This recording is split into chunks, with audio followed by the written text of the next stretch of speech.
Amém. Glória a Deus, hein?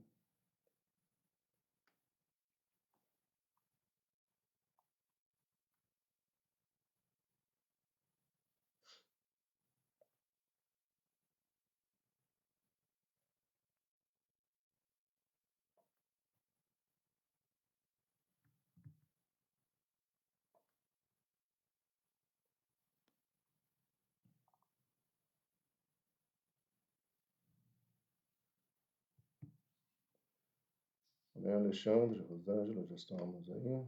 Glória a Deus.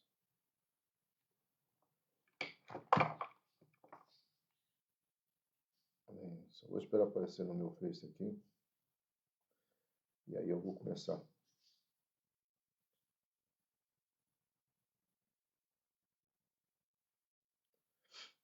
Glória a Deus, a todos estão chegando. José, Nancy, bom dia.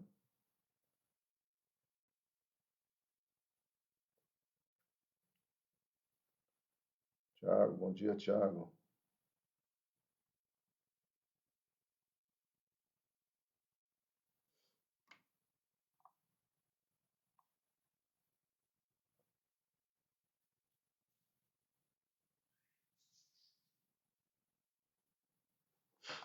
Amém, amados? Vamos orar?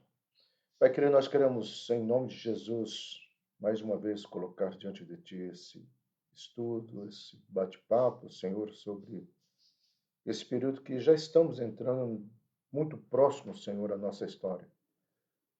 Leva-nos a entender, leva-nos a compreender, Senhor, principalmente para não cometermos alguns erros e aprendemos a tomar posicionamento diante da Tua palavra, Senhor. Essa é a oração que eu faço, essa é a oração que nós fazemos. Livra-nos do mal, Senhor, livra-nos, Senhor, desse vírus, proteja-nos, Senhor, contra acidentes, artimanhas, armadilhas, Satanás e seus demônios. Principalmente eu, como pastor da Monte Hebron, Senhor, eu clamo, Senhor, por cada filho teu que congrega a Monte Hebron aqui em Uberlândia, Senhor, que o Senhor cumpra a tua palavra por causa da tua misericórdia, em nome de Jesus. Amém, glória a Deus, né?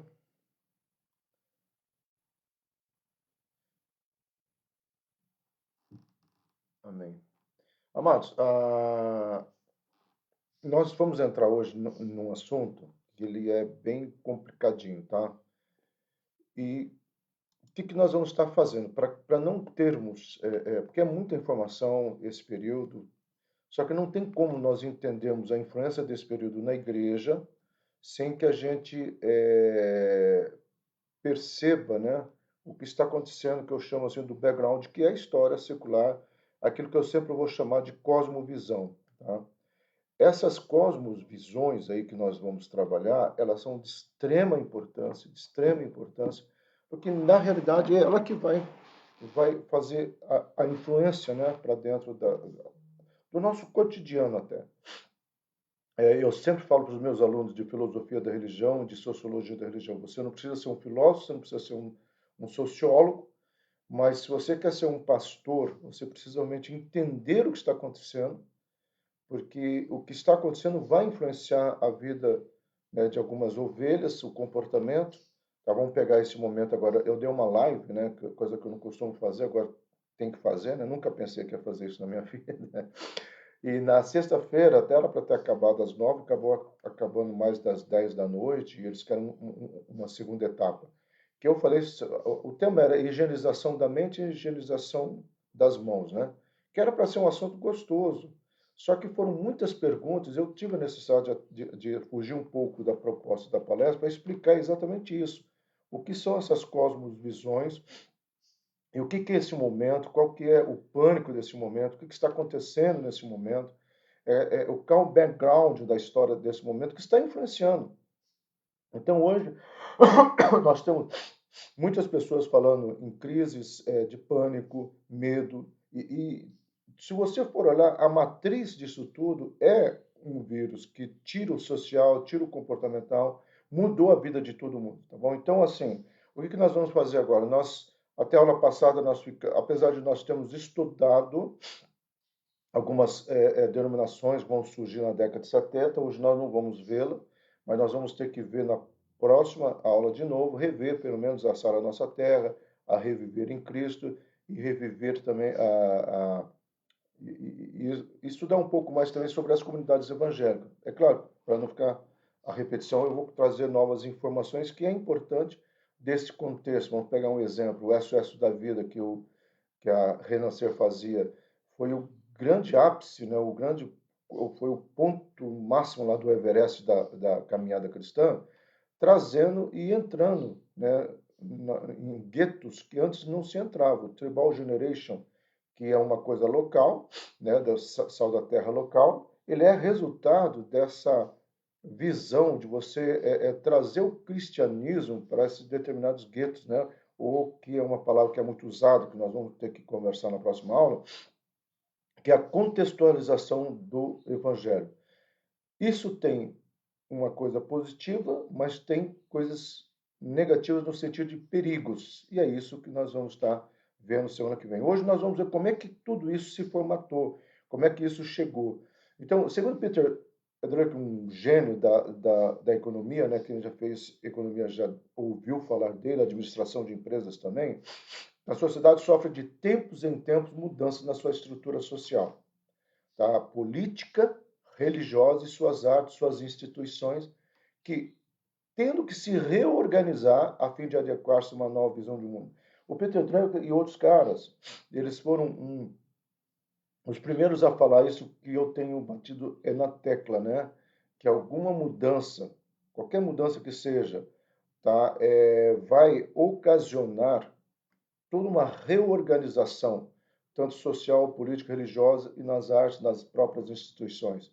É o que vai acontecer, gente, depois que todo mundo estiver vacinado. Primeiro vai ter um grupo ainda com medo de se abraçar, vai ter um segundo grupo que vai saber que o vírus está aí, então eu vou tomar cuidado no abraçar.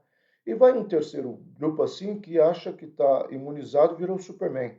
Tá? Então nós vamos ter que lidar com essa mudança. Quando você vai ler alguns autores, comentaristas sérios, né? Você vê assim, até os teles, é, os que estão na mídia hoje, né, como um Karmal, um Portela, todos eles também falam assim que nós estamos vivendo um novo normal. Esse termo cunhado, criado, né, pelo Bauman, que é o que está sendo mais usado. Nós estamos vivendo uma realidade muito diferenciada. Isso aqui é um quadro que nós não vamos estudar, mas quando eu dou aula, eu estudo a teologia contemporânea, os principais autores, né? Para nós aqui, o mais principal, ao meu ver, é o que está ali em cima, né? O Zygmunt Bauman, esse aqui, ó. Porque ele é o cara hoje que vai trabalhar muito um assunto que, inclusive, tem sido chamado de sociedade líquida.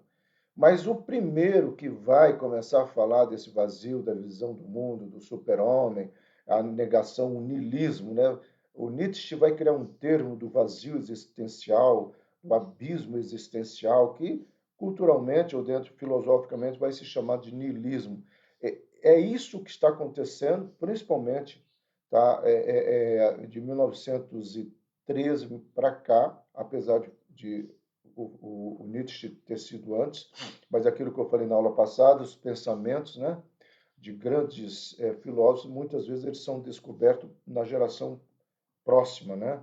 E assim o que acontece? Tem muitos nomes aqui, esse Jean-Paul Sartre também é importante, né? Ele vai trabalhar muito essa questão que eu sempre falo, o outro é meu inferno, ele vai trabalhar muito essa questão, né, da religiosidade ser utópica. Esse Habermas, o Jürgen Habermas, muito conhecido, principalmente aqui na UFO, tá? Os professores daqui da UFO de filosofia, de sociologia, de economia amam esse cidadão aqui. Ele faz uma crítica social das condições, é ele que vai trabalhar algumas questões da religião e da economia, né? E, consequentemente, traz outros variantes aí. E o Heidegger, que é pai do existencialismo. Então, se você quiser estudar mais, isso aqui vai estar no Facebook, vocês podem pegar esses autores aí e ir atrás, é claro, né? Que em sala de aula eu trabalho muito mais, eu exploro muito mais cada um deles, né? Mas não é o caso aqui, tá ok?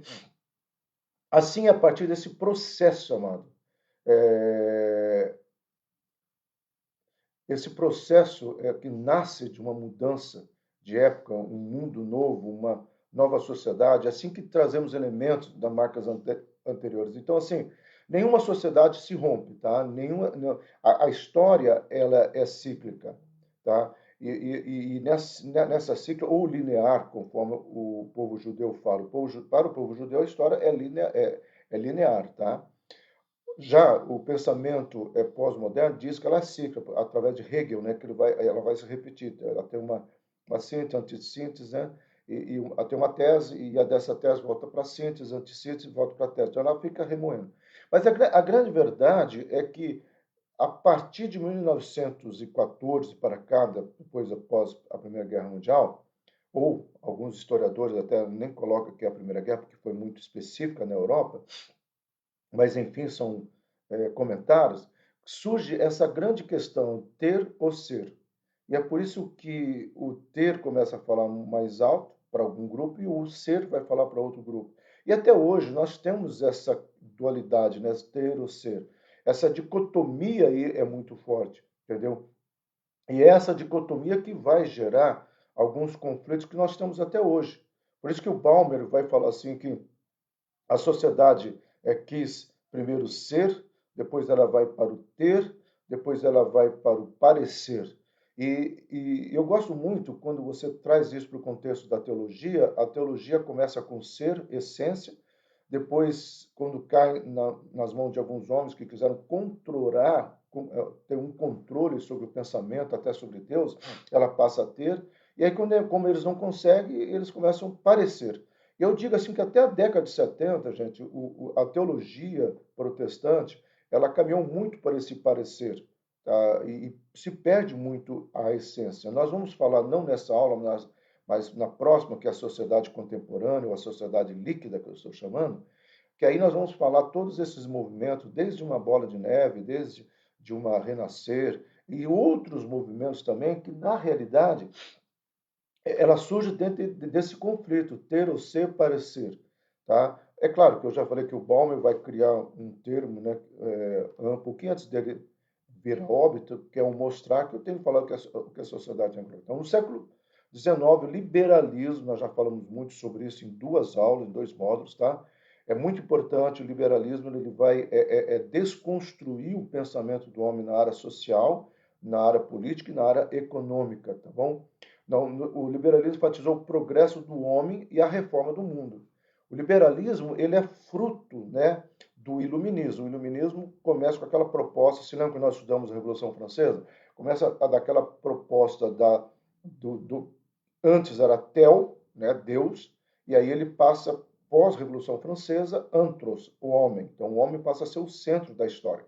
E no século XIX, nós estamos falando aqui já do ano 1903, 1907, um pouquinho antes da Primeira Guerra Mundial, você vai ter muitos autores assim enaltecendo o potencial do homem.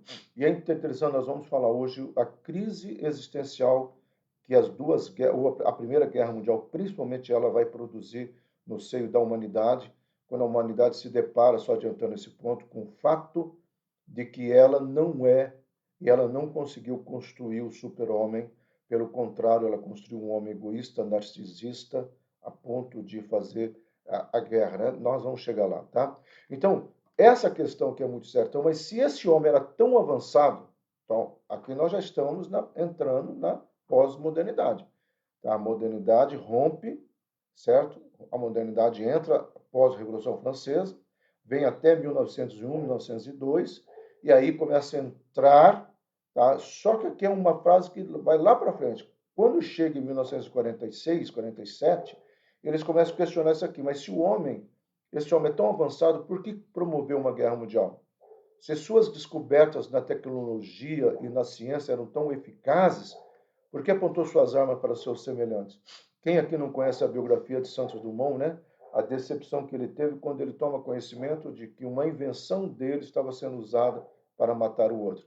Então, o homem-máquina, aquilo que Aldous Huxley vai dizer, né? Que nós iríamos chegar a um mundo admirável, um mundo novo, tá? Um mundo sem Deus, um mundo sem lei, mas um mundo onde o homem ele será o centro e ele vai conseguir conquistar aquela felicidade eterna, a pílula mágica.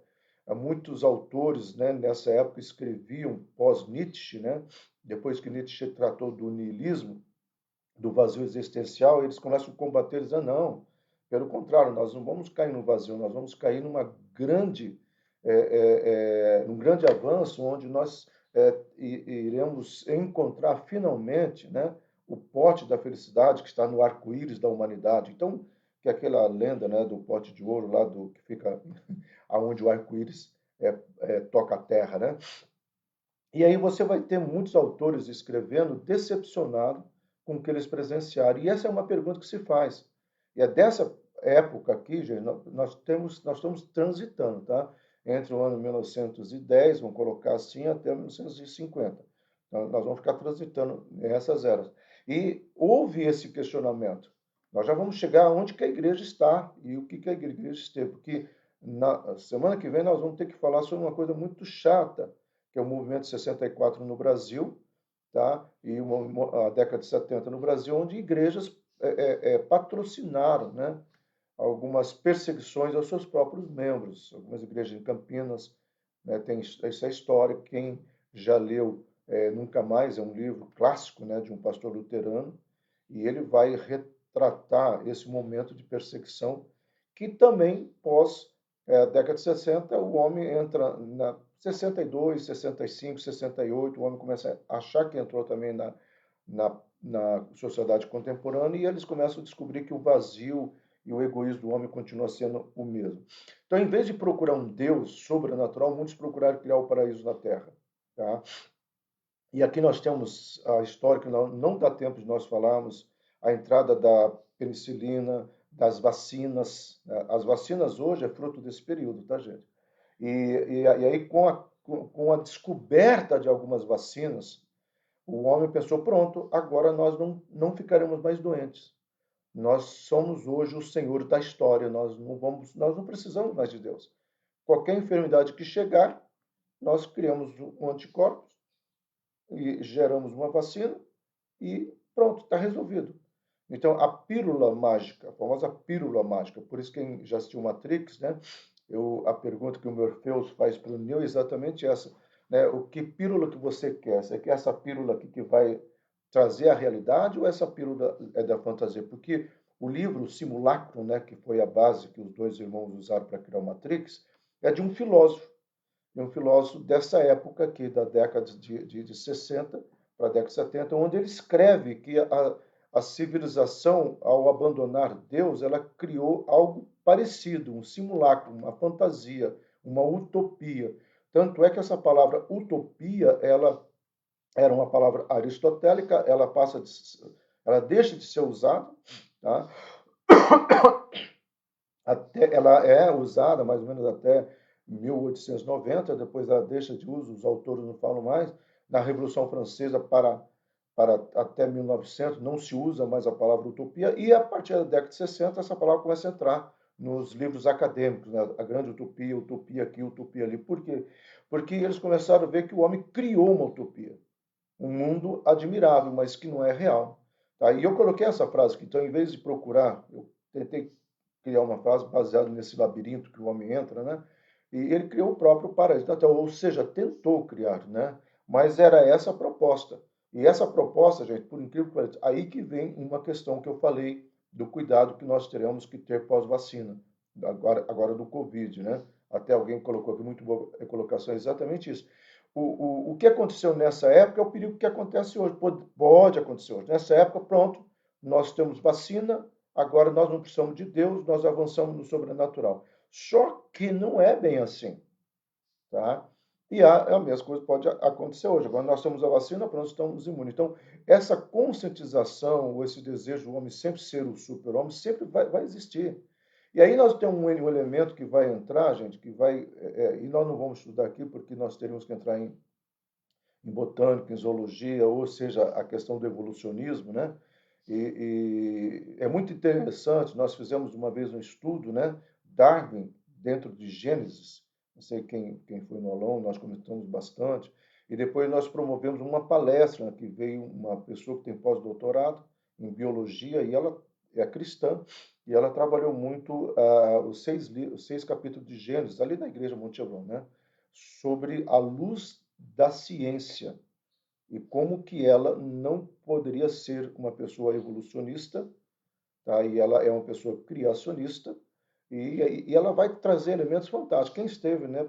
Sempre vão poucas pessoas, mas quem esteve sabe como foi fantástico. Então, esses cientistas da Miojo começaram a questionar elementos sobrenaturais da Bíblia, começaram a se questionar pequenas coisas. O homem era realmente uma criação especial? É a primeira pergunta. Será que o homem foi criado?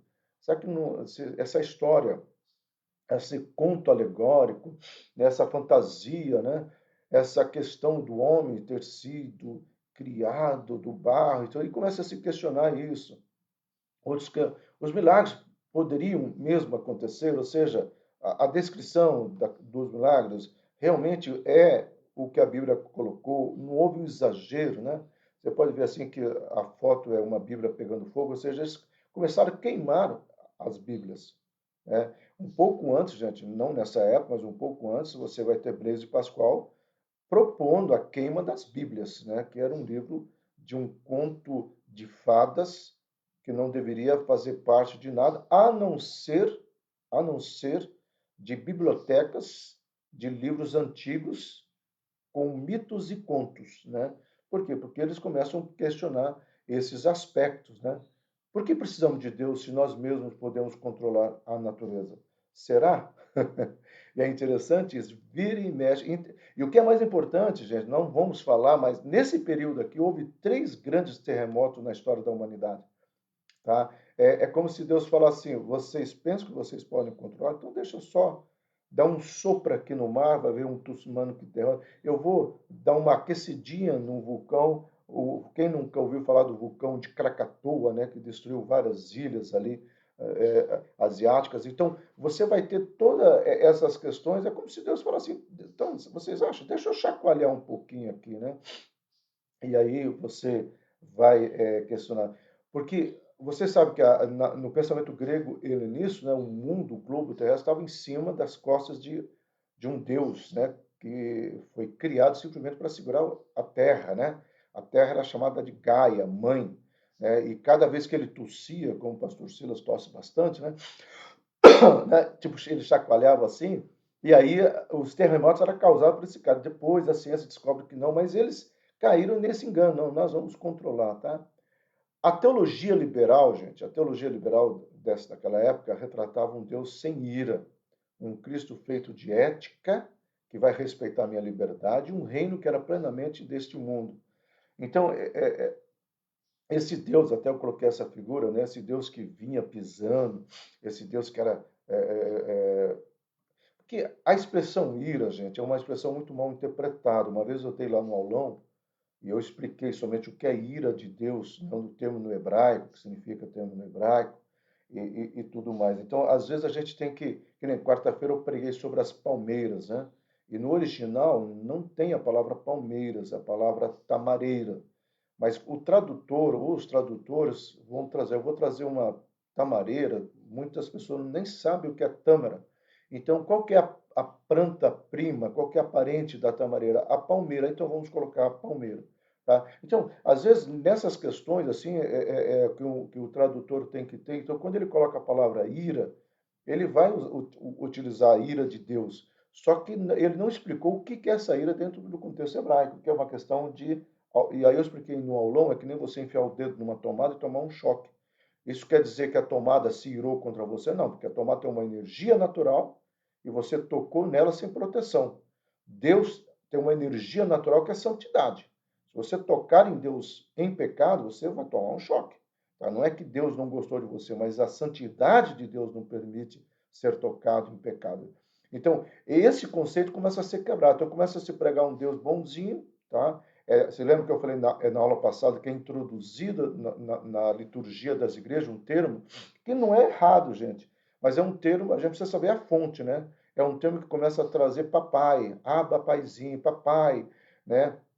E aí as pessoas começam a relativizar uma paternidade em Deus que não é a paternidade do Deus bonzinho. Tanto é que quando Freud vai combater isso em 1931, Totten, tá bom, um artigo que ele vai escrever, tá? E ele vai escrever assim, que essa paternidade, essa necessidade paterna, nada mais é do que um complexo de Édipo do homem, é a fragilidade do homem. E ele não vai criar sozinho. O Freud vai pegar isso num cara chamado David Hume, que ele vai, e nós citamos ele já no aulão aqui, tá? Que é da aula passada, que ele vai criar essa linha de pensamento, né? De que precisar de Deus é uma infantilidade existencial. E assim vai até hoje, entendeu? As duas grandes guerras, gente, provocaram questionamento de todas as coisas. Como o progresso da Europa cristã fora colocado em dúvida, muitos passaram a enxergar a natureza falida do pensamento liberal.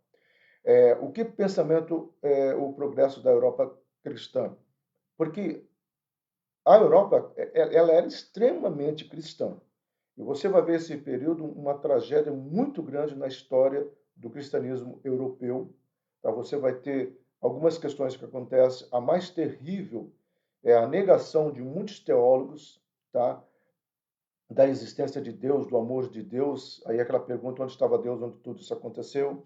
Segundo, a descrença dos fiéis, porque de repente os sermões começaram a ser sermões questionadores, né? Principalmente na Europa mais germânica, tá? Quando eles descobriram, né, o que foi os campos de concentrações, né? Esses campos muitas vezes tinham pastores que não fizeram nada, pastores das Gestalt, do Stasi, né? Aquele exército, né, cruel alemão. E aí se questiona muito. E quando entra na Guerra Fria, que nós vamos só citar, também acontece a mesma coisa. As igrejas começam a entregar os fiéis. Isso vai acontecer no Brasil também, gente, 69. Esse livro Nunca Mais, você vai ver uma reunião que foi feita em Campinas, onde os pastores chamaram os fiéis, e ali estavam o exército que levou muitos. O pastor falou: isso aqui é comunista, isso aqui é adepto, tem um pezinho na esquerda, vamos colocar assim. Tá? Então, assim, isso começa a criar uma decepção muito grande nas pessoas e a igreja europeia começa a passar por um questionamento muito forte, a ponto de muitas igrejas se fecharem, tá, gente? Então, portanto, a modernidade produziu uma sociedade endêmica que sucede à sociedade medieval e à sociedade de transição. Ou seja, essa sociedade que começa a ser líquida, essa sociedade que começa a se perder, essa sociedade que de repente não tem resposta, que vai dar entrada para a pré-modernidade. E aí, amado, daqui a pouco nós vamos entrar na questão das igrejas, como é que a igreja vai responder isso? E eu sempre falo, e é uma coisa que você precisamos ter em mente, sempre haverá, sempre existiu e sempre haverá os remanescentes, aquelas pessoas que realmente vão se posicionar, né? E vão buscar uma relação com Deus, não com a estrutura litúrgica. E são essas pessoas que até hoje elas estão respondendo. Então, logo a modernidade que sucedeu ao medieval é que foi impulsionando pela confiança na ciência, na tecnologia, no progresso, o fruto primado da razão, desembocando em um antropocentrismo e uma sociedade frágil, né? Então, o elo que estava unindo, né, a medieval, a antiga para o novo, na realidade era um elo frágil, né? Eu tentei pegar uma imagem que demonstrasse isso, um dos elos é um gelo, que daqui a pouquinho começa a derreter, né? De repente, essa fragilidade, gente, que vai desembocar em algum questionamento. Nós vamos estudar daqui a pouquinho, se o tempo der hoje, né?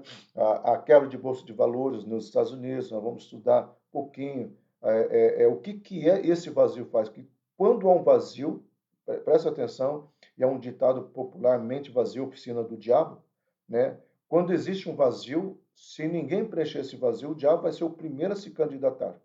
Isso em todas as áreas da vida, em todas as áreas da vida. E quando você entra na questão geopolítica, você vai ter o diabo ou grandes movimentos totalitários aparecendo nesse período, tá bom? Então, assim, a partir dessa mudança de paradigma do ponto de vista teológico, por exemplo, o ser humano passou a ser o agente central, ativo da promoção de sua salvação, e Deus tornou-se um agente passivo em todo esse processo. Então, essa mudança do homem ser ativo e Deus passivo, por mais que você fale, mas pastor, não é assim, porque não, amado, é sempre Deus que vai, é sempre Deus que procura. Eu amei o mundo de tal maneira que eu fui atrás da humanidade. Isto é uma verdade que não pode ser quebrada. Isso é um desenho do Leonardo da Vinci, né? Da estrutura humana, muito famoso, né? Porque mostra a questão aí do existencialismo, do humanismo. O humanismo usa muito esse símbolo, tá? Ou esse desenho, né? Então, assim, quando você vai pegar essa questão, é muito sério, porque Deus nunca esteve passivo na história. E é daqui que vai surgir a ideia teológica, filosófica, de que Deus hoje é um Deus passivo, né? Que é o famoso deísmo, é o Deus que foi embora, que deu corda, que não está nem aí. E sempre por detrás, gente, tem aqueles homens que se levantam para dizer, opa, peraí, não é bem assim não. Esse é um cara que está vivo até hoje, que é André Torres Queiroz, afirma que a modernidade, ele está falando, é uma palestra analisando o que aconteceu lá atrás, tá? A modernidade não é um bloco monolítico, senão um processo por demais complexo, em que intervém muitos elementos. Que é difícil estudar a modernidade e a pós-modernidade, tá? E, obviamente, nem tudo que nela aconteceu ou acontece é verdade ou aceitável, porque ele começa a combater o esfriamento, o pastor luterano, tá? Ele começa a combater o esfriamento europeu. Essa palestra é uma palestra que ele fez nos Estados Unidos, que ele vai ser o cara, um dos caras, né, que vai começar a fazer uma crítica ao liberalismo americano. Para vocês saberem, nós aqui, Brasil, bebemos das águas desse liberalismo americano por um tempo, e graças a Deus pelos remanescentes, nós vamos depois falar sobre isso. Então, o pensamento cristão protestante, que anteriormente havia chegado a um compromisso com a visão aristotélica da ciência, passou então a um compromisso com a visão humanista moderna.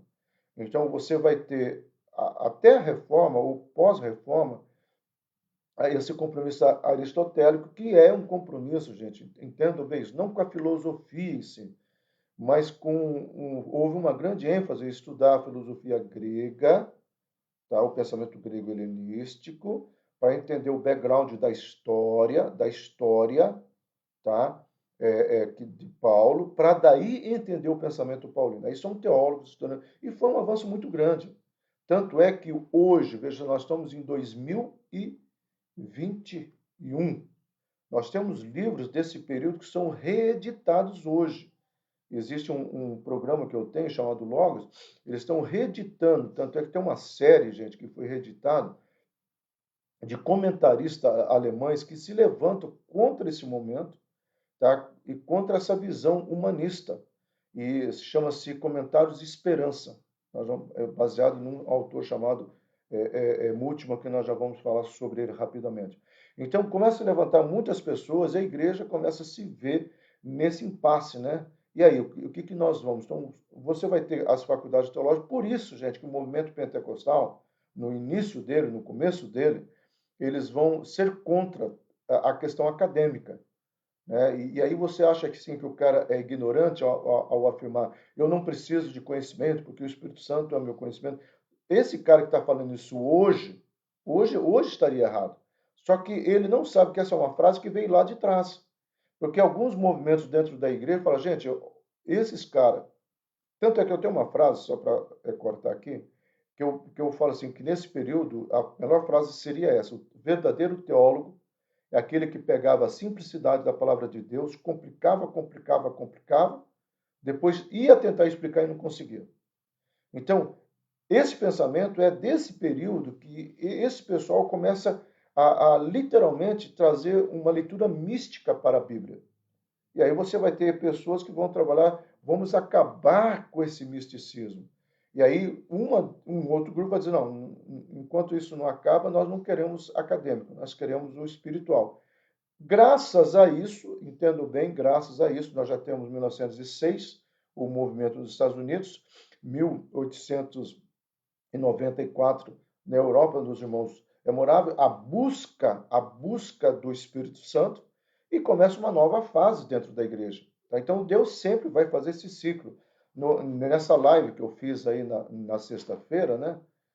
Eu falei, começou às 8 horas para acabar, não acabou, era mais de 10 pessoas ainda estavam lá fazendo pergunta. Uma das coisas que eu trabalhei é exatamente isso.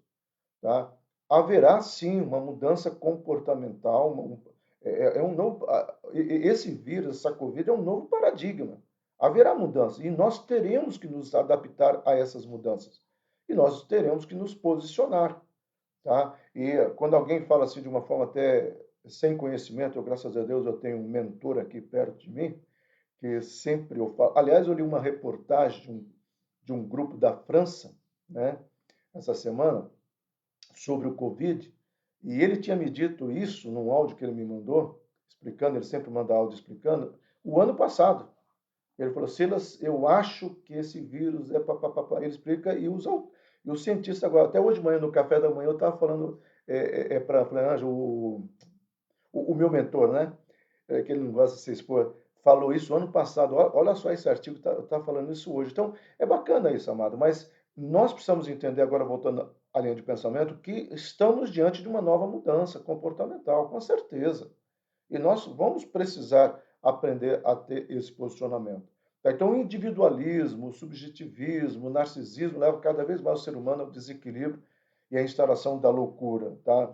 Você vai ter o período da década de 40 até a década de 70, gente, um movimento muito esotérico, um movimento místico, um movimento de busca das drogas, mas não as drogas para curtir, as drogas para, que nem a proposta, né, do Carlos Castaneda, alcançar algum ponto alfa, o Lobsang alcançar algum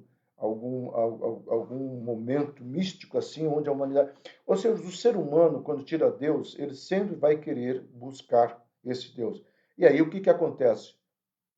Instaura-se a loucura, que é a grande loucura existencial, né? Quando Sartre vai falar sobre a náusea, ele está analisando o contexto da humanidade, da sociedade, e ele vai descrever uma verdadeira náusea existencial, tá? Então, quando você tem esses autores que vão tentar entender, porque é isso que acontece, hoje talvez nós podemos citar os atuais, né? Que você liga a CNN ou algum canal de TV, tem alguma pessoa lá falando, tentando analisar, porque o ser humano está sempre querendo analisar a sociedade. Eu ainda fico com a frase lá atrás, né, de Tomás de Aquino, desculpa, é Santo Agostinho, né, que o homem não adianta, porque o vazio do homem é o mesmo, o vazio do homem é do tamanho de Deus. Então, como é que está a igreja nesse momento? Tá? Se a sociedade está acontecendo isso, se o caos está sendo implantado, as pessoas estão questionando. Tá? Então, aqui nós pulamos algumas coisas, já nós pulamos a Primeira Guerra Mundial, nós pulamos a Segunda Guerra Mundial, nós vamos falar sobre ela daqui a pouquinho, mas só citando. Tá? E nós vamos também só citar algo que vai influenciar as igrejas, que é a quebra da Bolsa de Valores de 1929. Tá? Isso é muito importante. Se o tempo não der, eu vou dividir em duas vezes de novo, mas eu quero ir devagar para vocês entenderem o background dessa história. Então, basicamente, as igrejas pós-modernas apresentam 4 traços distintos. Então, o que são esses traços distintos? Então, você precisa entender isso, amado. Em função desse background, em função desses questionamentos, os teólogos, principalmente os teólogos, começam dentro da teologia, começam a influenciar o comportamental das liturgias, né? Começa a ter uma hermenêutica relativista, ou seja, a Bíblia começa a ser lida com relativismo cruel. Aí isso aqui é meio relativo, tá, gente? Então, esse pecado aqui, ó, Deus está proibindo. Não, isso aqui é meio relativo.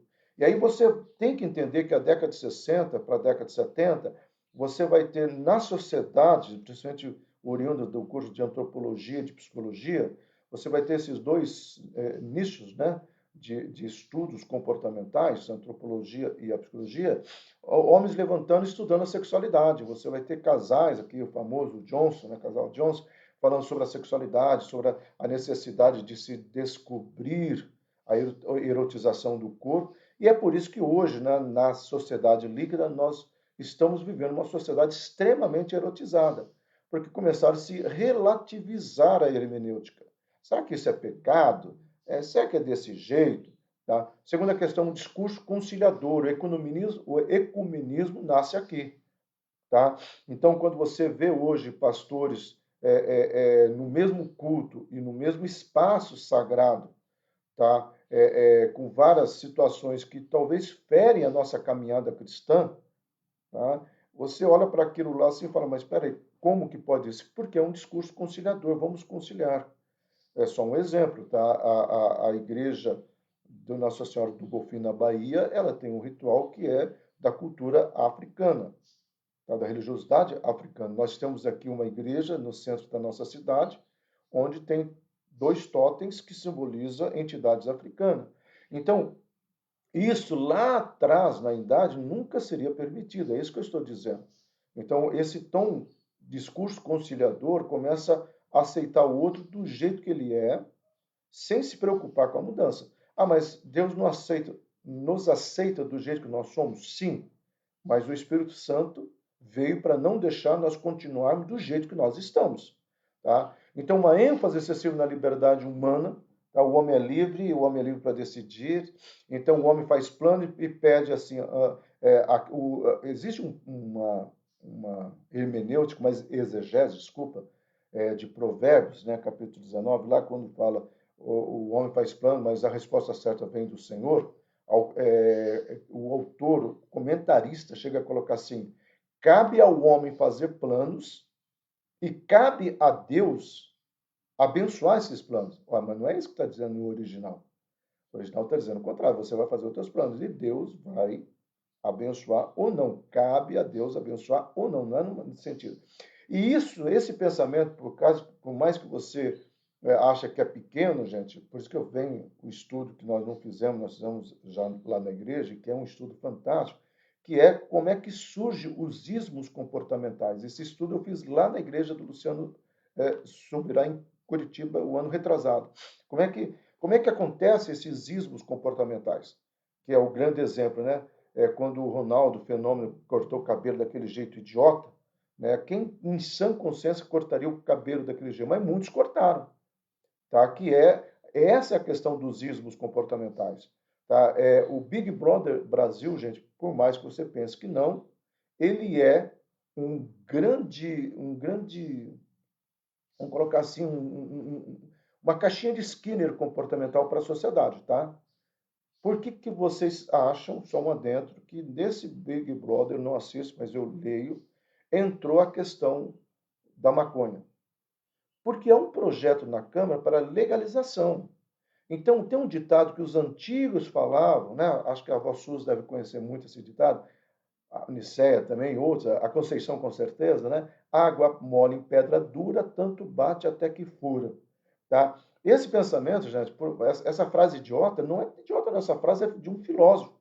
Se você quer mudar a sociedade, você vai batendo nela, você vai mostrando para ela que isso é normal, isso é normal. Daqui a pouquinho, tá, esse afrouxamento ético e moral começa a acontecer. Então, nós precisamos compreender que quando a mídia, principalmente esta mídia específica, começa a trazer uma questão comportamental, não é por um acaso. Tá? Então, daqui a pouquinho está todo mundo, porque primeiro se gera uma discussão. Nossa, você viu o que eles estavam usando naquele programa? Que absurdo. Ah, você acha absurdo? Ah, eu não achei tão absurdo. É porque é verdade, não é tão absurdo. Daqui a pouco todo mundo está aceitando. Aí quando chega uma lei, todo mundo aceita. Como é que começou o lockdown? Ah, nós precisamos, nós precisamos, nós precisamos, nós precisamos, nós precisamos, precisamos. Todo mundo começou a ser discutido, amenizou-se a discussão, veio o lockdown e hoje nós aceitamos. Amado, eu já disse isso e eu repito antes de passar para o próximo slide. Isso é um ensaio para o mundo inteiro cair numa caneta do anticristo. Tá? Não estou dizendo a favor ou contra o lockdown, estou dizendo de uma questão de caixinha de esquina, né? Uma questão comportamental. Isso é muito sério, tá bom? Então, essa leitura subjetiva da Bíblia não fica, contudo, limitada ao púlpito das igrejas pós-modernas. Seus membros também a praticam. Ué, isso é notório. Essa aqui é uma frase de um pensador, mas dá vontade de ligar para ele já não está vivo mais, tá? Mas dizer, oh, cara, mas isso é claro. E eu sempre falo para os meus alunos de teologia, o aconselhamento, a terapeutização da alma, o discipulado, grupos de encontros, né? Começa, sabe aonde? No púlpito das igrejas. Por isso, quando a ministração de louvor, o Guilherme geralmente ele ministra mais, quando ele vem com uma palavra, né, nos levando a entender, nos levando a questionar, a se posicionar, quando ele chora ali na frente, ele está levando para as pessoas uma reflexão. Gente, e aí, como é que está a sua vida? Aí, quando vem a palavra, no caso eu que prego, na maioria das vezes, aí quando eu venho com uma leitura da palavra contextualizando, sem perder o contexto, essa é a minha preocupação da exegese bíblica, tá? Eu estou fazendo o quê? Eu estou trazendo uma proposta comportamental. Gente, olha, nós somos em crise. É o que algumas pessoas depois comentam, né? Pastor, essa mensagem foi tremendamente, essa mensagem falou comigo. a palavra que o Guilherme falou ali, um dia uma pessoa, questão de um tempo atrás, é porque nós estamos um mês sem culto, né? Uma pessoa, nossa, aquilo que o Guilherme falou me mexeu muito no meu coração. Por quê? Porque é isso, vai trazer a diferença. Então, por isso é comum ouvir-se indivíduos que pertencem a essa comunidade dizendo, aí vem o perigo. Essa passagem tem várias interpretações. Esse é o grande perigo, amado. Ou quando são confrontadas da Bíblia por causa de algum erro que cometem, e sai pela, né, tangente, como diz o baiano. Desculpe, essa é a sua interpretação dessa passagem. Eu entendo esse texto de forma diferente. Por quê? Porque uma das propostas da pós-modernidade é que cada um tem a sua opinião. Depende do ponto de vista de cada um. Aquela historinha, né, do número 6, 6 para uma pessoa e 9 para outra, é desse contexto. Tá? Cada um tem sua ideia, respeita a minha ideia, eu vou respeitar a tua. O problema todo, amado, é que sempre quem tem a ideia errada, ele não quer ser respeitado, ele quer impor. E aí, quando você fala eu não aceito, você é intransigente. Aquilo que eu falei, se hoje eu chegar e falar, gente, eu sou uma pessoa hétero, eu sigo a minha escolha comportamental e por isso que eu escolhi casar com uma mulher, que é a Ângela, minha esposa. Ah, não, você está sendo homofóbico, você está sendo contra a questão da classificação de gênero. Gente, eu sou uma pessoa radical bíblica, eu creio na palavra de Deus, tá? Na literalidade da palavra de Deus, não, aí você está sendo infantil, tá? Você está sendo infantil. Ah, e gente, ó, isso aí, não, você está sendo agora. Então, essas classificações é sempre parte de quem não quer, quem não tem base, quem não quer mudar de opinião, porque aí eu vou impor, né? E aí, mas então por que você não muda, Silas? Porque é uma questão de experiência minha com Deus. E eu estou falando o seguinte: se você quer ser respeitado, respeite. E isso é complicado. Eu disse há 2 anos atrás, de púlpito, gente, eu me lembro bem isso quando nós estudamos catologia, eu falei sobre a geopolítica do mundo. Tá certo que algumas coisas que eu achei que iria acontecer não aconteceu, mas está aí o Papa, há 2 semanas atrás, fazendo a reconciliação com os países islâmicos. Está aí o Macron de novo, voltando, apesar dele estar sofrendo uma, uma, uma acusação, ele foi condenado, mas está aí o Macron de novo falando sobre a necessidade de um grande líder. Está aí grandes homens falando, né, sobre a necessidade de um grande líder, a humanidade precisa de um grande líder. Tá? Então, está certo que algumas coisas não aconteceram porque eu pensei, né, que o Trump seria a plataforma de alguns pontos e não aconteceram. Nós podemos errar, mas a minha integridade e aquilo que eu continuo crendo, eu continuo crendo. Então, é isso que nós precisamos entender. Então, com efeito, atribui da Bíblia uma variedade limitada de sentido. Tá? O cristão pós-moderno, em situações que exigem a tomada de decisões no campo moral, fatalmente escolherá interpretações mais cômodas que melhor se ajustem aos seus interesses pessoais. Exemplo comum. Eu já atendi pessoas nessa caminhada pós-moderna, vamos colocar assim, né, aqui na nossa cidade, estou praticamente desde 2000 aqui, pessoas falando sim, pastor, Deus falou que o fulano é o meu amado e eu estou indo para o monte, estou fazendo uma campanha. Eu falei, ah, meu irmão, mas você tem essa certeza? Tem. E ele gosta de você? Eu não sei, pastor, ele é casado. Eu falei, mas para tudo. Não, pastor, Deus falou. Eu senti, eu fui no monte, né? É o exemplo que eu dei a 2 aulões, né? De vereador que receberam palavras proféticas de que eles iam ganhar a eleição. Deus está mostrando você sentado lá, ainda você como presidente da Câmara. O cara não conseguiu mais que 150 votos. Então, assim, quando você olha para isso, tá? E você fala assim, meu Deus, mas onde é que estão esses profetas? Se fosse no tempo bíblico, né? Neotestamentário, o que antecede um pouquinho o Novo Testamento, esse cara seria apedrejado. Então, o problema todo da pós-modernidade, gente, é as pessoas seguirem a emoção. Ah, eu estou sentindo que Deus está falando, eu estou sentindo. E isso é muito claro. Então, a teologia, antes vinda de uma reforma, ao beber das águas desse liberalismo, trouxe uma vida cristã egoísta, narcisista e com uma forte preocupação estética em parecer mesmo sem ser. Tá? Então, você vai ter hoje 2 grupos muito fortes.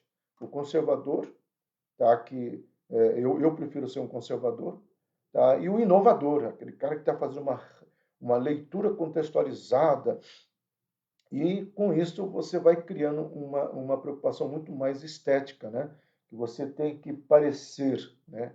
E aí nós vimos muitas questões, amado. É, eu vou dizer uma coisa muito cruel aqui, está sendo gravado. Eu fiquei com vergonha de algumas situações como pastor e como cristão. Vergonha de muitas pessoas triunfalistas, né? Eu estou sentindo que Deus me falou que eu estou imune a esse vírus. E saiu sem máscara, sem cuidado, entendeu? E aí, de repente, pegaram e vieram a óbito. E as pessoas que ouviram? E porque algumas dessas pessoas, eles falaram isso na mídia, eu sou um homem de fé, eu sou uma mulher de fé, eu sou blindado pelo sangue. Então, é muito complicado. Eu choro pela perda, lamento pela perda, mas eu olho também e falo, nossa, mas para que tudo isso? Essa semana um pastor me ligou e eu fiquei sabendo que você fechou a igreja. Eu falei, eu fechei a igreja sempre esteve aberta. Não, você não está tendo culto. Eu falei, não estou tendo. Você é louco? Eu falei, não sou louco, não. Eu sou uma pessoa preocupada com o meu rebanho. Eu sou uma pessoa que eu estou querendo evitar que a minha ovelha que não tem carro entre num ônibus nessas condições atuais, ou mesmo fique exposta, tá, a esse vírus. Então, eu sou um conservador nesse sentido, tá bom, Amado? Talvez que por isso que os três temas da pós-moderna, da modernidade, a hermenêutica teológica, são pertinentes e relevantes nesse complexo teológico. Nós já falamos sobre isso, mas só repetindo, o ecumenismo, o pluralismo religioso, tá? A pluralidade, eu respeito a tua fé, você respeita a minha, e nós vamos junto, Deus é um só, Deus é Pai, todos os caminhos levam até Deus. Não, é só Deus é Pai dos seus filhos, e os seus filhos são gerados e foram gerados na cruz do Calvário, e essa adoção de paternidade, ela acontece, conforme o apóstolo Paulo, aos Romanos, quando eu aceito a Jesus Cristo como meu Senhor e Salvador. Tá? E essa liberdade, o Silas é livre? Não, eu sou livre para adorar, eu sou livre para viver, mas eu não sou livre, porque eu tenho um fundamento chamado Palavra de Deus, e é essa Palavra de Deus que vai dirigir a minha vida. Ah, então você não é livre? Não, não sou, e com isso eu sou uma pessoa prazerosamente presa, tá? E sustentada por uma verdade que eu entendo que é a Palavra de Deus. Tá? Eu não tenho dificuldade nenhuma em falar isso. Por quê? Que na minha liberdade, aí eu quero que você entenda, na minha liberdade eu escolhi não pecar, é isso que Paulo fala, todas as coisas me são lícitas, mas nem todas as coisas me convêm. Então, o pensamento teológico da pós-modernidade, que vai, aí, aqui nós já estamos entrando, gente, coração, tá? Aqui nós já vamos entrar um pouco naquilo que vai ser a base dos movimentos da década de 70 e 80. Nós vamos falar semana que vem, não vai dar porque eu vou ter que terminar essa primeira parte, mas nós vamos falar sobre Hillsong, nós vamos falar sobre alguns movimentos nos Estados Unidos, esse Descend, né, que é fruto de muitas questões que aconteceram aqui, tá bom? Bom, vamos lá. O luterano Albert Hitsch, que foi professor da Universidade de Bonn, e Göttingen, resumiu o cristianismo aspectos éticos e sociais. Então, oriundo da pós-modernidade, as pessoas começaram a ver o cristianismo como uma questão apenas comportamental, uma questão apenas social. Olha o charutão na mão do cara lá, né? Então, assim, eu sou livre. Eu posso fazer o que eu quero. E o que é o cristianismo? É uma forma comportamental, um modus operandi social. Então, aí você vai ter a enfatização das obras, você foi chamado para ajudar o próximo e tudo mais. O historiador luterano Adolf von Harnack, professor na Universidade de Berlim, publicou em 1900 O que é Cristianismo, argumentando que o evangelho simples pregado por Jesus havia sido perdido quando foi comunicado em categorias gregas. E aí ele vai dizer o seguinte, olha, como é que Jesus... Já viu essa história? Você deve ter ouvido falar, mas Jesus não falava grego. Então a coisa se perdeu. Não, gente, o aramaico era a língua predominante. Mas Jesus falava latim, porque se ele não falasse latim, ele não se comunicaria com os romanos. Então, às vezes nós olhamos para nós hoje, e nós não olhamos para o contexto sociopolítico da época, e principalmente uma coisa que nós temos que entender, que de 1990 para cá, começa a entrar uma frase no mundo, globalização, que na realidade já era usado por Flávio José quando vai contar a história de Roma. Roma deixou o mundo globalizado. Então, às vezes assim, a gente precisa ler, tá, para entender algumas questões. E esse cara aqui, infelizmente, vai gerar essas perguntas, né? Então, tá, se é contaminado pela cultura grega, então nós não queremos mais. O que não é, o que é? Então, a partir daí, os escritores fundamentos da fé cristã seriam atacados de dentro da própria igreja. E assim surgiu a teologia liberal, questionando princípios fundamentais da fé cristã. A teologia liberal surge nesse período, na Europa. Ela vai para a década de 55 a 67, são os autores que vão começar a escrever, tá? E aí você vai, agora já nos Estados Unidos, você vai ter grandes instituições teológicas bebendo dessas águas, aí a relativização da fé, aí começa a se trazer para dentro das faculdades de teologia o estudo de direito, o estudo de sociologia, o estudo de antropologia, que na realidade é interessante, mas não é o foco da teologia. Tá? Você não encontra isso nesses cursos, ênfases teológicas. E aí a teologia começa a beber dessas águas. E aí você vai ter a teologia se afastando muito, gente. O que é duro é que aqui no Brasil começa a se acontecer também esse beber dessas águas, mas tanto nos Estados Unidos quanto aqui, e um pouquinho na Europa, muito fraco ainda na Europa. Tá? Hoje, uma pessoa predominante lá é o Colin Dye, na Europa, que prega um grande avivamento. Você tem essa pastora, né? Eu esqueço o nome dela, que veio na Monte Hebron, que ela está ali na Itália pregando, ela está fazendo. O pastor Farley foi lá, porque ela ficou muito amiga nossa, né? Daqui da Monte Hebron, Uberlândia. E ela trabalha linkada à Itália, né? Então, e ela tem acesso ao Vaticano. Ela é uma historiadora, uma pesquisadora. Né? Quem pôde ir no aulão que ela pregou sobre o livro Cantares de Salomão, gente, aquilo lá para mim. E tanto é que eu fui atrás dela, pedi as anotações. Eu achei fantástica a pesquisa dela, que ela fez porque ela tem acesso a alguns escritos, né? Então, a questão da fundamentação da fé começa a se questionar, e nós temos alguns homens. Nós vamos estudar mais eles, sobre eles, nós já estamos chegando no nosso tempo, tá? Mas diante do dilema da teologia liberal, Karl Barth e Dietrich Bonhoeffer, que começa a ensinar e escrever uma volta às escrituras como fonte de autoridade. Esses dois homens, tá? O Dietrich, né, ele vai ser enforcado, porque ele começa a pregar contra o Terceiro Reich, né, e eu falei isso na aula passada, tá ok? E nós temos o Karl Barth. O Karl Barth ele vai escrever um livro, gente, chamado Carta aos Romanos, ou o Comentário da Carta aos Romanos, que é um livro fantástico. Eu sei que algumas pessoas, o José tem, a Tatiana tem, o José Luiz comprou há pouco tempo. Vale a pena ter esse livro, é um comentário riquíssimo do livro de Romanos, talvez um dos comentários, porque é ele trazendo de volta essa autoridade, tá, que as escrituras vai perder. E esse Bultmann também, ele está vivo até hoje. A semana passada teve uma live, tá vivo até hoje. Os ensinamentos dele estão em evidências a partir de hoje, né? Ele morreu em 76, eu tinha 16 anos, não sei quantos anos você tinha. Tá? E ele vai lançar uma questão daqui a desvirtualização das escrituras. É um livro fantástico, eu tenho ele, vale a pena, mas é um livro assim pesadíssimo de ler. Seu entendimento do escritor do Novo Testamento tinha uma visão pré-científica do mundo, essencialmente mitológica. Tá? E ele vai trabalhar assim, ó, gente, nós precisamos, ele está falando dos comentaristas, nós precisamos ter a mitologia de dentro da igreja, porque é isso que, você lembra aquele cara falando que nós vimos há uns 4 slides atrás, sobre a questão do pensamento grego? Aí o papel do teólogo moderno não seria rejeitar o elemento teológico do Novo Testamento, como fizeram os teólogos liberais do século XIX, mas buscar um sentido mais profundo da linguagem mitológica das Escrituras. Exemplo, gente. No estudo, na live que eu fiz sexta-feira, eu trabalhei um princípio paulino.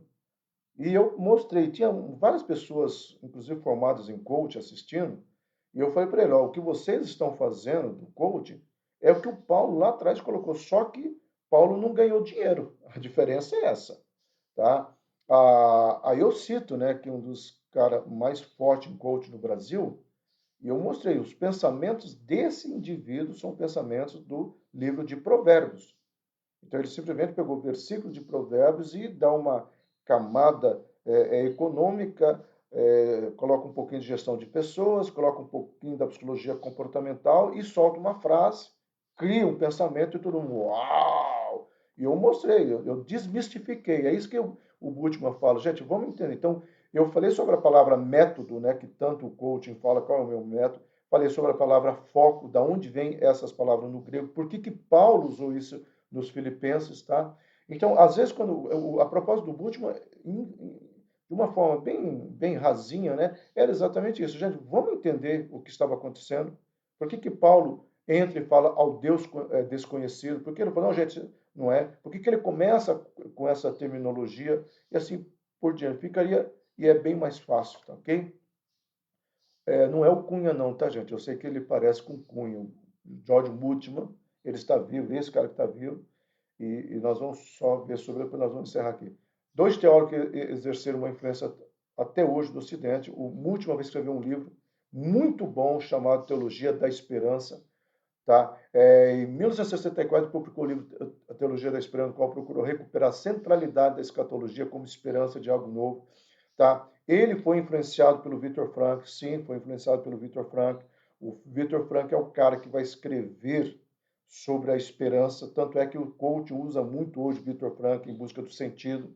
Tá? Se você for fazer um curso de coaching, obrigatoriamente você vai ver dentro das sugestões de livro do Dale Carnegie, como influenciar pessoas, e vai estar lá o Viktor Frankl, principalmente esse Em Busca do Sentido, tá? Que fala sobre a questão da esperança, a expectativa. O Viktor Frankl escreveu esse livro, esboçou esse livro no campo de concentração, e talvez esse cara lendo vai escrever a teologia da esperança, de algo novo em oposição à realidade presente, vinda do futuro, da justiça, a vinda do reino de Deus, da liberdade do homem. Então ele vai trazer o seguinte, não, gente, não é a nossa liberdade, tá? E não é o nosso reino, é o reino de Deus. Tanto é que John Stott vai usar uma frase dele, tá? Quando John Stott vai fazer um estudo sobre o Sermão do Monte, tá? E ele vai usar exatamente essa frase assim, que o reino de Deus é uma contracultura com os valores seculares, tá ok? E o segundo que vai estar vivo também, o Panneberg, que é o mais importante luterano do século XX, tá? Ele vai trabalhar uma teologia sistemática, onde ele vai falar muito sobre a questão da escatologia, e ele vai tentar trazer isso daqui. Isso é que nós vamos começar o aulão que vem, uma visão geopolítica da pós-modernidade, onde nós vamos estudar, gente, okay? O que está acontecendo no mundo, Japão, Rússia, Alemanha, queda dos muros de Berlim, como é que a igreja ou as igrejas começam a situar isso. Só uma colocação, quando caiu o muro de Berlim, gente, as igrejas que tinham visões missionárias foram as primeiras a conseguir entrar nesse país chamado Cortina de Ferro, né? Quem é mais velho já ouvia muito isso, né? Esse termo Cortina de Ferro. E as igrejas estavam preparadas, tá? Elas conseguiram entrar em missões. E houve também a busca aqui muito grande da estética e tudo mais. Nós vamos estar falando isso domingo que vem. Domingo que vem é a segunda parte e provavelmente o encerramento da pós-modernidade para nós depois finalmente encerrarmos a história da igreja, que está longa, né? Sobre a sociedade líquida, tá bom? Gente, que Deus nos abençoe. Hoje à noite o culto vai ser online, né? Eu estou tomando esse cuidado. É claro, gente, que eu tenho algumas preocupações, né? Com esse tempo que nós estamos sem nos reunir. Um pastor me perguntou assim: você não tem medo de perder as suas ovelhas? Eu falei, amado, elas não são minhas, elas são de Jesus. É claro que eu sinto falta da comunhão com vocês. Eu não vou poder abraçar vocês quando ver, né? Nós teremos que continuar nos cuidando até a gente entender, tá? Que a ciência tem um peso, sim, muito grande, entendeu? E nós precisamos olhar para tudo isso e com muita fé e com muita cautela, tá? Entendemos esse momento que nós estamos passando. Se cuidem, por favor. Quem pôde tomar a primeira dose, a segunda dose, acho que a Vassu já tomou a segunda dose, tá? Realmente se cuida, entendeu? Eu sempre faço isso, eu vou atrás de pessoas idôneas para conversar e ouvir, né? E eu tento analisar muito o que eu escuto, particularmente hoje eu só tenho mais uma pessoa, só que eu sempre procuro, eu mando um áudio para ele, que você acha isso, ele me responde na hora. Então, baseado em todas essas informações, realmente nós estamos tomando todo cuidado e é hora de ter cuidado. A pergunta que o pastor me fez, a avó tomou a segunda dose, que benção. A pergunta que a avó Suzy, a pergunta que o pastor me fez, você não tem medo das finanças da igreja e tudo mais. Não, eu não tenho medo, porque até aqui tem nos ajudado o Senhor. E é essa confiança, meu amado, que eu tenho no meu coração. Então, vamos estar nos cuidando, vamos estar tomando todo o cuidado necessário, sabendo que Deus é aquele que está na história e controla a história, e Ele pode sim preservar os seus, e se Ele não preservar, nós estaremos lá com Ele na glória. Então, pastor, o senhor não está sendo fatalista? Não, meu amado, nós estamos sendo real. Tá? Nós não somos eternos nesse mundo, nós somos eternos no outro mundo. Amém? Que Deus abençoe a vida de todos vocês. Eu estou interrompendo aqui, tá? E parando o nosso aulão em nome de Jesus Cristo. Amém?